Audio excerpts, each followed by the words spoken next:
If a domesticated animal died naturally instead of being ritualistically slaughtered, its carcass was to be declared ritualistically impure. Let us suppose a man ate the meat of such a creature or carried its carcass. That man would be ordered to wash his clothes and to be declared ritualistically impure until the evening. If any non-kosher animal fell and died upon a wooden or metal utensil, a textile item, or leather, it was to be washed and considered desecrated until evening. Any pottery or oven in or on which such a carcass was found was to be broken. If a farmer was planting a seed and a non-kosher vermin or insect died and fell in the hole, the seed was considered kosher. However, if he watered it and then the vermin or insect fell into the hole, the seed would be rendered non-kosher. Leviticus 11:33 through 47.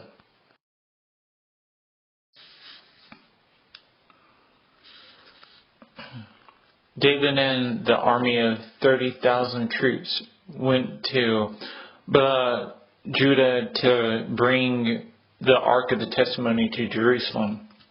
After taking it from the house of Abinadab on the hill, they put the ark on a new cart driven by Uzzah, the son of Abinadab. His brother Achio walked in front of the ark. David and the whole house of Israel celebrated in the presence of Adonai with all kinds of musical instruments made of cypress wood, including lyres, lutes, tambourines, rattles, and cymbals.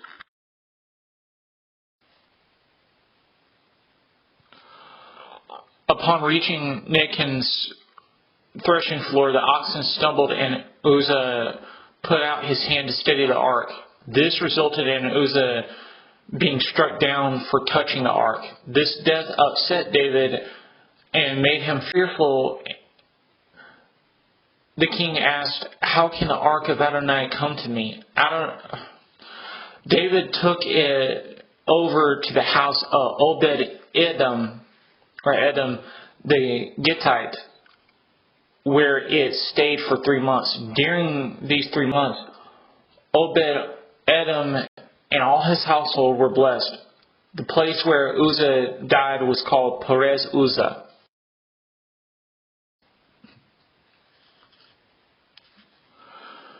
David took the ark from the house of Obed Edom into the city of David. He had 4 Levites carry the ark to the tent that he had pitched outside of Jerusalem.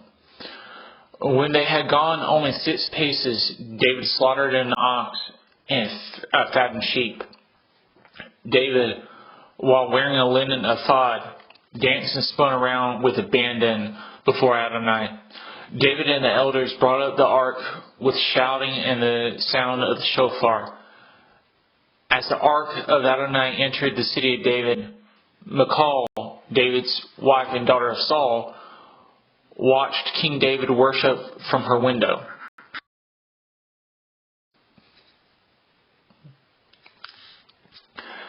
They brought the ark in and put it in the place inside the tent that David had set up for it.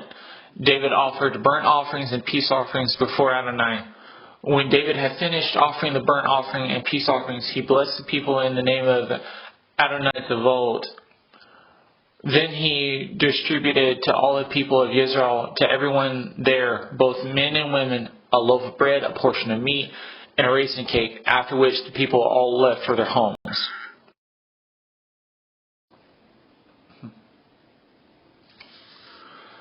Amid his celebration of the ark's presence being there, Michal rebuked David for not acting as dignified as the king should. She was used to how dignified her father had become during worship, where he never acted like this in her lifetime. As such, she believed that a king should never worship without care or freely. This rebuke resulted in her being barren for the rest of her life.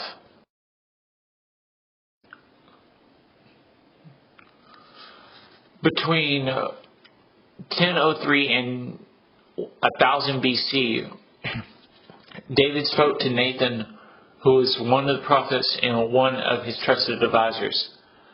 The king did not feel right about how the Ark of the Testimony being a tent while he was living in a palace. Nathan initially said to David that he should do what he desired to do.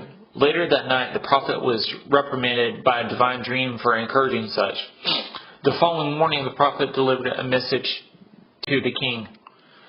The message was essentially, the Eternal One had never asked about a cedar wood house to be built for his presence. He recalled how he took David from the sheepyards and made him chief over Israel, destroying all his enemies so that he could rule in peace. Furthermore, amid his great reputation and desiring to plant his people Israel in their own place without being disturbed ever again by the wicked,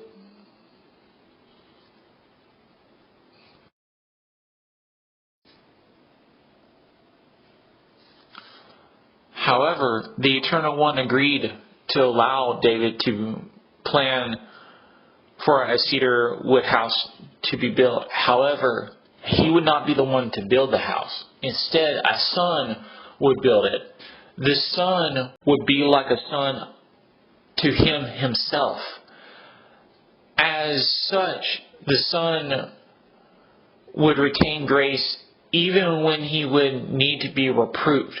Moreover, David would be granted an eternal dynasty. 2 Samuel 6:1-7:17.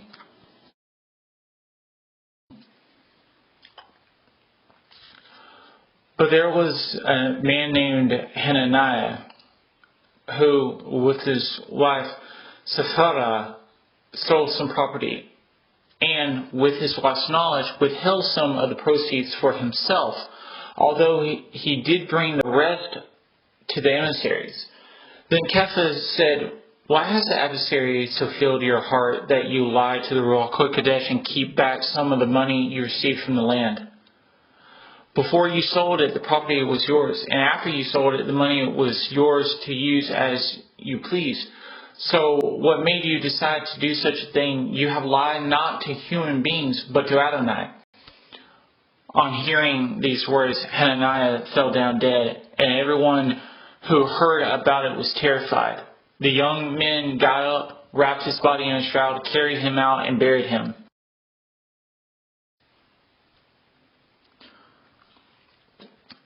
Some 3 hours later, his wife came in, unaware of what had happened. Kepha challenged her, "Tell me, is it true that you sold the land for such and such a price?" "Yes," she answered, "that is what we were paid for it." But Kepha came back at her, "Then why did you people plot to test the Spirit of the Lord?